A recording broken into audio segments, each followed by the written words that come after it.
Bonjour Jimmy, bonjour à tous. Vous l'avez annoncé tout à l'heure, notre invité ce matin est le 4e vice-président de l'Assemblée de Martinique, tête de file du groupe Grand Assemblée Pou-Martinique à la CTM. Daniel Marissinde, bonjour. Bonjour Monsieur Carouille, bonjour aux auditeurs. Alors, quelques mots quand même sur les états généraux de la transformation de l'administration. Un chantier qui a été lancé par la gouvernance actuelle à la CTM, qui concerne 4000 agents donc de la collectivité dite majeure de notre pays, la CTM. États généraux lancés en fin d'année dernière, après une grève d'ailleurs en intersyndicale qui avait duré plusieurs jours.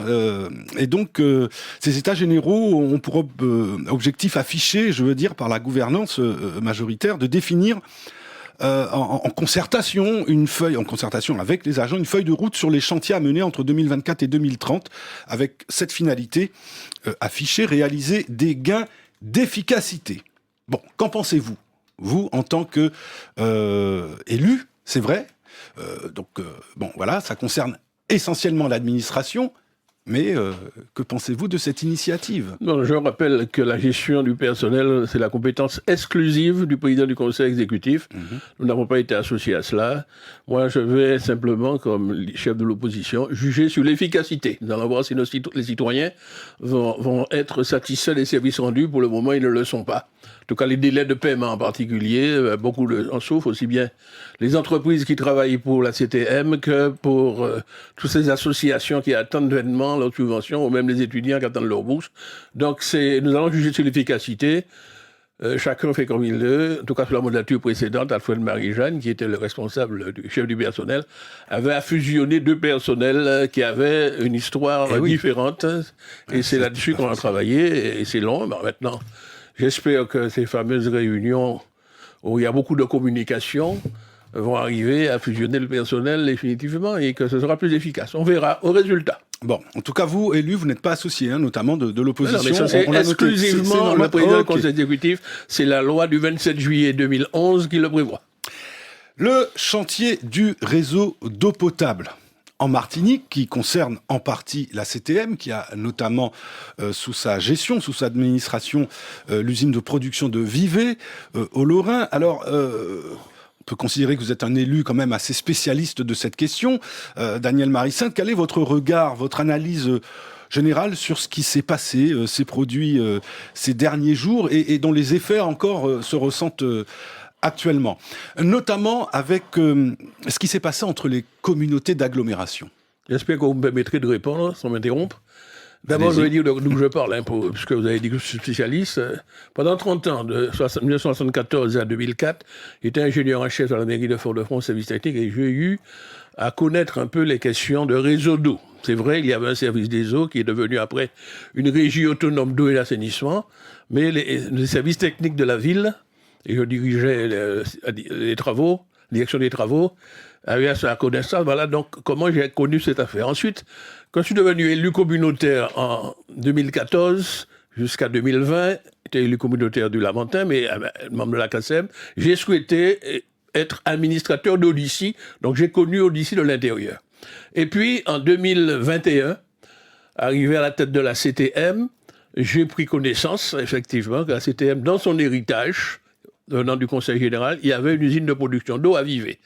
Et Alfred Marie-Jeanne m'avait confié la responsabilité dans mon portefeuille de conseil exécutif des infrastructures. On va pas refaire toute l'histoire. Infrastructures dans l'eau. Attendez, je vais dire d'où je parle, parce qu'on m'avait dit que je suis spécialiste, donc j'explique. Oui. Et puis ensuite, écoutez-moi bien, en 2021, nouvelle mandature, j'ai souhaité être administrateur de l'ODE. Et c'est là, et je recommande à tous les Martiniquais d'aller sur le site de l'ODE, audemartinique.fr, l'Office de l'eau. Que j'ai découvert toutes les études que les spécialistes de l'ODE. Et je peux dire que le problème vient de la gouvernance de l'eau. La gouvernance de l'eau, qui nous a été imposée par la loi NOTRe. Et à partir de 2018, la loi NOTRe a dit que ce sont les communautés d'agglomération qui sont obligatoirement les gestionnaires de l'eau. Et c'est là que les problèmes ont commencé en Martinique. Avant, c'était les maires qui s'étaient regroupés en communautés de communes. Il y en avait au nord, au centre et surtout au sud, le SIXM. Avec le SIXM. Et puis lorsque la loi a imposé que l'on passe aux communautés d'agglomération, le PCI comme on dit, mais c'est là qu'il y a des problèmes. Parce que le Robert, le Lamentin et Saint-Joseph s'était connecté avec le Sud, syndicat intercommunal du Centre et du Sud. Et puis, en 2018, obligation, mais le problème, c'est que les réseaux ne sont pas interconnectés. Ceux de Lamentin et de Saint-Joseph étaient connectés avec le Sud. Or, c'est Odyssey qui est l'opérateur pour la CACEM et qui a hérité de cela. Et Odyssey, pour pouvoir distribuer de l'eau Lamentin à Saint-Joseph, sont obligés d'acheter de l'eau des mains de Cap-Nord. Parce que c'est Cap-Nord, le Robert et la SME. Je dis des mains de Cap-Nord. SME n'est qu'un opérateur choisi par Cap-Nord. Bien. Tant que c'était le SIXM, moi j'habite le Lamentin, sur le Saint-Joseph, nous n'avions pas de problème. Le problème vient du fait, j'ai dit que le problème de la gouvernance, c'est que le président d'Odyssey était en désaccord avec le prix que Cap-Nord lui facturait pour cette eau qui vient justement d'une usine qui est la propriété de la CTM actuellement. Et pourquoi l'eau est chère à la sortie de cette usine? C'est parce que l'eau est prise à la rivière Lézarde, c'est traité par une usine qui a été construite dans les années 80, et puis dans les années 85, c'est-à-dire vers le milieu des années 80, le Conseil général l'a rénové, l'a mis au niveau, parce qu'il fallait enlever le chlordécone. Daniel Marie-Sainte, je vais vous interrompre parce que c'est une interview, ce n'est pas une tribune. Je voudrais savoir, qu'est-ce que vous préconisez comme solution? Ce que je préconise, c'est que l'on change la gouvernance de l'eau.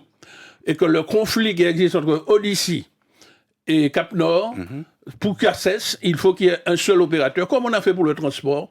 Et je suis partisan de l'opérateur unique, et surtout que les réseaux soient interconnectés. Nous prenons de l'eau dans les rivières et nous prenons de l'eau dans le sous-sol. Il y a assez d'eau, les spécialistes de ODE nous ont fait toutes les études pour montrer qu'il y a assez d'eau en Martinique pour desservir tout le monde pendant toute l'année, mais il y a un problème de gouvernance. Il faut changer la gouvernance et mettre un opérateur unique avec un réseau interconnecté. Les conflits internes vont disparaître lorsqu'il n'y aura qu'un seul opérateur. Voilà.